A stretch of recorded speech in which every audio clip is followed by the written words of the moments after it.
오늘은 믿음과 행함, 무기력한 자의 반응에 대해서 낭독합니다. 무기력한 자가 있었다. 그리스도께서 그와 이야기할 때 그가 치료받기 위해 물속으로 내려가고자 하는 바로 그때 다른 사람이 자기보다 먼저 내려가곤 한다는 안타까운 사연을 그리스도께 이야기했다. 그리스도께서는 그에게 네가 낫고자 하느냐고 질문하셨다.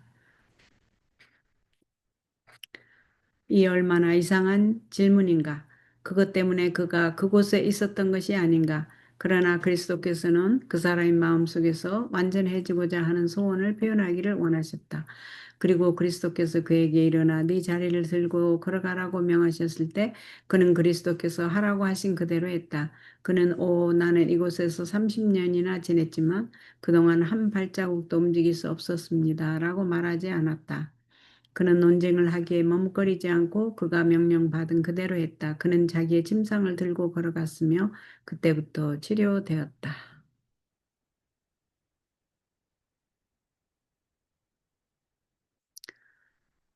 이것은 우리에게 필요한 믿음이다. 만약 그대가 모든 것을 설명하고 모든 점을 논리적으로 이해하기 위해 멈춰선다면 그대는 그대의 죄악 가운데서 죽을 것이다. 왜냐하면 그대는 결코 만족을 얻지 못할 것이기 때문이다. 구리뱀.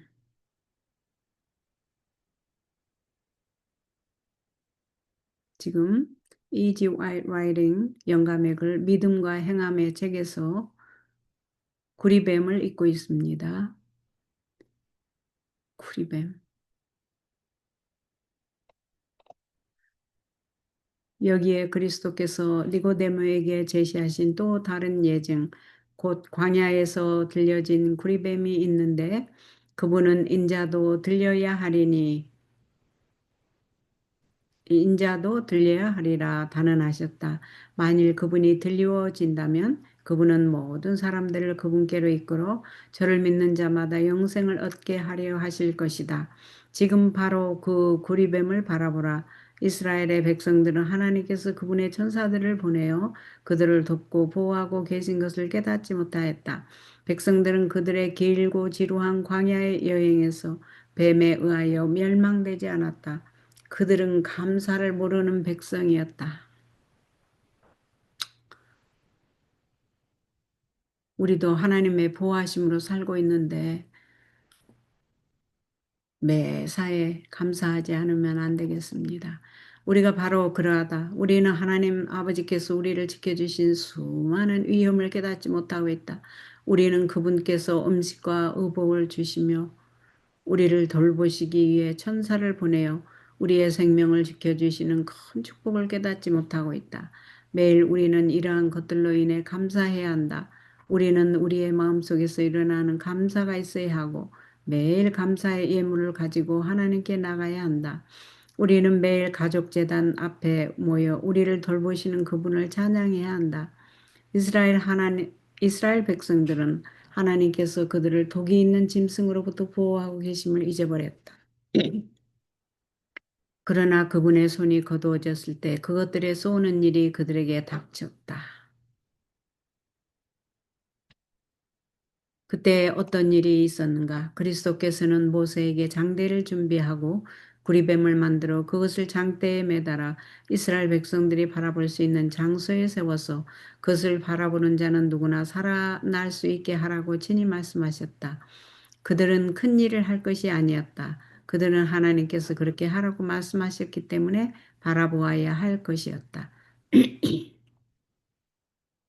이제 그들이 그것을 논리적으로 분명히 이해하기 위해 모든 것을 멈추고 그리움을 바라보라는 것으로 우리가 치료될 수가 없어. 그것에는 생명이 없어라고 말했다고 가정해보라. 그러나 믿음으로 바라봄으로써 그들은 하나님께서 되리라고 말씀하신 그대로 치유되었다. 바라본 자들은 살아났다. 그것을 논쟁하고 설명하기 위해 멈추어 선 자들은 죽었다. 아, 하나님을 철저히 신뢰하는 것이 필요하죠. 우리는 어떻게 해야 하는가? 바라보고 살라. 모세가 광야에서 뱀을 든 것 같이 인자도 들려야 하리니 그 이유는 무엇인가? 그분을 바라보는 자마다 멸망치 않고 영생을 얻게 하려 하심이니라. 그것은 어떤 종류의 믿음인가? 그것은 단순히 믿는 것인가? 아니면 용인하는 믿음인가? 여기 그와 같은 믿음을 가진 자들이 많이 있다. 그대들은 예수님께서 하나님의 아들이심을 믿는다. 그러나 그대들은 자신의 구원과 관계된 개인적인 믿음을 가지고 있는가? 그대들은 그리스도가 그대의 구주이심을 믿는가? 그분께서 갈바리의 십자가 위에서 그대를 구원하시기 위해 돌아가신 사실을 믿는가? 그리고 그대들이 그분을 믿으면 영원한 생명을 그대들에게 선물로 주신다는 사실을 믿는가?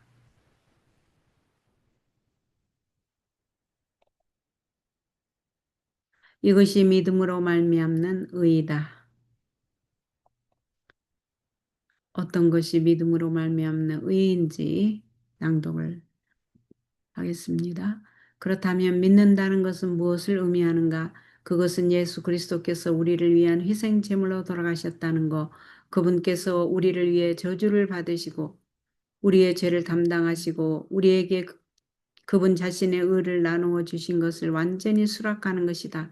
그러므로 우리는 그리스도의 의를 요구하고 그것을 믿는다. 그리하여 그것이 우리의 의가 된다. 그분은 우리의 구주이시다. 그분은 우리를 구원하시겠다고 말씀하셨으므로 우리를 구원하신다. 그분께서 우리를 어떻게 구원하실 수 있으신지에 대해 우리가 모두 설명할 수 있는가? 우리는 우리를 더 좋게 만들어주고 죄의 얼룩과 더러움으로부터 우리를 깨끗하게 해주고 우리를 하나님 앞으로 나아가게 해주는 선을 가지고 있는가? 우리는 솔직히 그렇지 못하다. 그대들은 젊은이가 그리스도께 와서 영생을 얻기 위하여 무엇을 해야 할 것인지 질문하였을 때 그리스도께서 그에게 계명을 지키라고 말씀하신 것을 알지 못하는가? 그는 이 모든 것을 내가 지키었사오니라고 말했다. 그때 주님께서는 이 교훈을 그에게 분명히 깨우쳐 주시기를 원하셨다. 아직도 무엇이 부족하니까 나는 온전하나 이다. 그는 그에게 무엇이 문제이며 왜 그가 영생을 얻을 수 없는지를 깨닫지 못하였다. 그는 이 모든 것을 내가 지키어 싸우니 라고 대답하였다. 그러자 그리스도께서는 그의 마음속에 있는 병적인 요소를 지적하신다. 그분은 말씀하신다. 와서 나를 쫓으라. 그리하면 네가 영생을 얻으리라.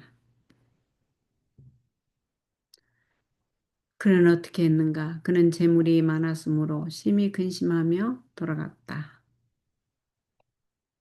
그는 전혀 계명을 지키지 않았었다. 그는 예수 그리스도를 자기의 구주로 받아들이고 그분의 의를 굳게 붙잡아야 했다.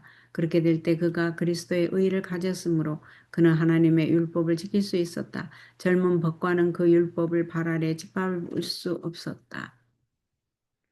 그는 그것을 존중하고 사랑해야 한다. 그때 그리스도께서는 인간의 노력에 괴롭하기 위해 신령한 능력을 가져다 주었을 것이다. 그리스도께서는 우리를 위하여 스스로 인성을 취하셨다. 그분은 당신의 신성을 옷 입으셨고 신성과 인성은 함께 결합되었다. 그분은 사단이 지켜줄 수 없다고 단언했던 그 율법이 지켜줄 수 있다는 것을 우리에게 보여주셨다. 그리스도께서는 사단이 거짓말한 것을 보여주기 위해 인성을 취하시고 이 세상에 서셨다. 그분은 신성과 인성의 결합으로 사람이 여호와의 율법을 지킬 수 있다는 것을 보여주시기 위해 친히 인성을 취하셨다. 신성으로부터 인성을 분리해보라. 그러면 지금부터 그리스도께서 오실 때까지 그대 자신의 의를 이루기 위하여 애를 쓸지라도 결국 실패 위에는 아무것도 없을 것이다.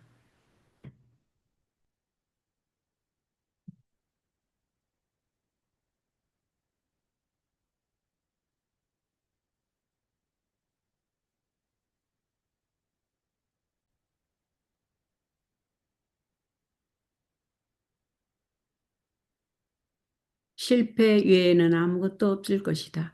살아있는 믿음으로 하나님께 드리는 열렬한 기도로 그리고 예수님의 공로를 의지함으로 우리는 그리스도의 의로 옷을 입고 구원을 받는다. 누군가가 말한다. 그래, 우리는 아무런 행함이 없이 구원을 받는다. 사실 나는 구원을 받았다. 그래서 하나님의 율법을 지킬 필요가 없다. 예수 그리스도의 의로 구원을 받는다. 그리스도께서는 모든 사람이 하나님께로 돌아가 충성하게 하고자 이 세상에 오셨다. 그리스도께서 이 모든 일을 이루셨으므로 하나님의 율법을 범하는 그런 위치에 있는 것은 사망의 길에 서는 일이며 그대는 진실로 범죄자의 한 사람이 된다. 그러면 그것은 무엇을 의미하는가? 그것은 그대가 믿음으로 붙잡고 있는 그리스도의 의, 그분의 노력과 그분의 신령한 능력으로 공급된 의를 가지고 그대가 하나님의 계명을 지킬 수 있다는 사실을 듣고 이해하는 것이다. 그러면 그것은 무엇을 의미하는가? 그것은 우리가 믿음으로 붙잡고 있는 그리스도의 의, 예수님의 노력과 예수님의 신령한 능력으로 공급된 의를 가지고 우리가 하나님의 계명을 지킬 수 있다는 사실을 듣고 이해하는 것이다. 지금 믿음과 행함을 읽고 있는데 지금 9장을 읽고 있거든요. 근데 나태함으로는 구원받지 못함. 나태함으로는 구원받지 못함. 오늘은 여기까지 읽고 여기를 1편으로 잡고 여기를 2편으로 해서 오늘은 1편, 2편으로 나눠야 되겠네요. 오늘 여기까지 나태함으로는 구원받지 못함까지만 읽고 마치겠습니다. 지금 믿음의 질에 대해서 했죠. 나태함으로는 구원받지 못함. 우리는 그 믿음을 원한다. 그러나 사람이 나태함으로 구원을 받을 수 있는가? 사람이 아무것도 하지 않고 구원을 얻을 수 있을까? 결코 구원을 받을 수가 없다. 그는 예수 그리스도와 동역자가 되어야 한다. 그는 스스로를 구원할 수는 없다. 우리는 하나님의 동역자들이다. 그러면 어떻게 그 일을 하는가? 이 방법이 다 나오네요. 온 하늘은 인류를 죄의 타락으로부터 건져내고자 노력하고 있다. 온 하늘은 인류를 죄의 타락으로부터 건져내고자 노력하고 있다. 온 하늘은 땅의 거민들을 위하여 열려 있다.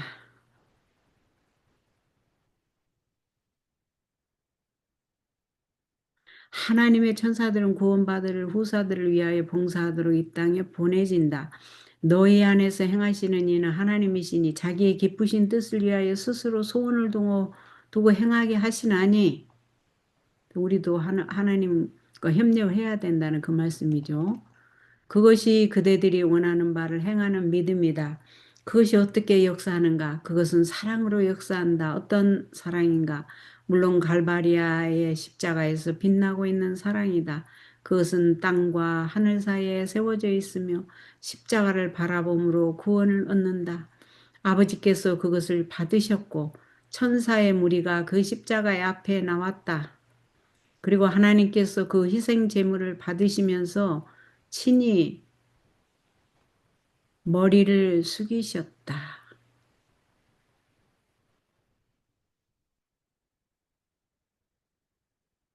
그것은 하늘의 요구에 응답하고 우리가 그분을 믿는 믿음만을 가지면 인간은 예수 그리스도를 통하여 구원을 얻을 수 있다. 충분하고 완전하고 온전한 희생을 통하여 인간은 하나님과 화해가 이루어지고 하나님은 인간과 화해가 이루어진다.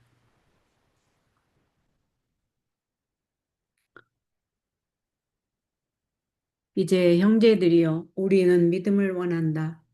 우리는 영혼을 믿음으로 교육하기를 바란다. 우리는 매 걸음이 믿음의 발걸음이 되기를 바란다. 우리는 우리를 위해서 이루어진 이 희생을 믿는 믿음을 원한다. 궁휼과 진리가 같이 만나고 의와 화평이 서로 입맞추었다. 이제 우리가 빗줄기를 볼 때 우리는 그것을 붙들기를 원한다. 마귀는 항상 이 일에 반대하기 위해 일하고 있다. 갈바리의 십자가에서 예수 그리스도께서 증거하는 것은 사랑으로 역사하는 믿음이다.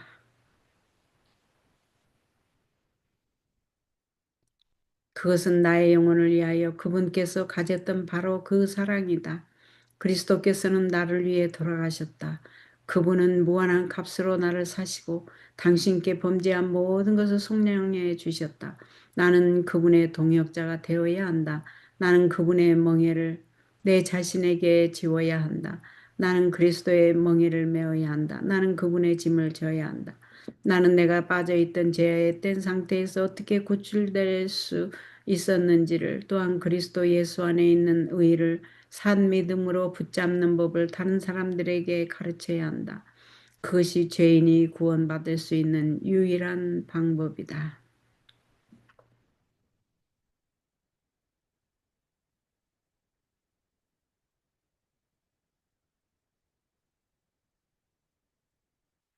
오늘은 여기까지 낭독하고,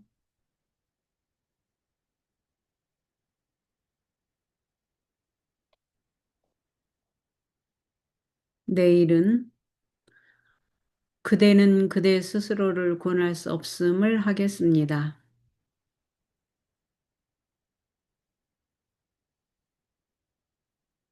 오늘은 나태해서는 안 된다는 것이었고, 내일은 그대는 그대 스스로를 구원할 수 없다까지, 내일은 그대는 그대 스스로를 구원할 수 없음을 하겠습니다. 오늘은 여기까지 하겠습니다.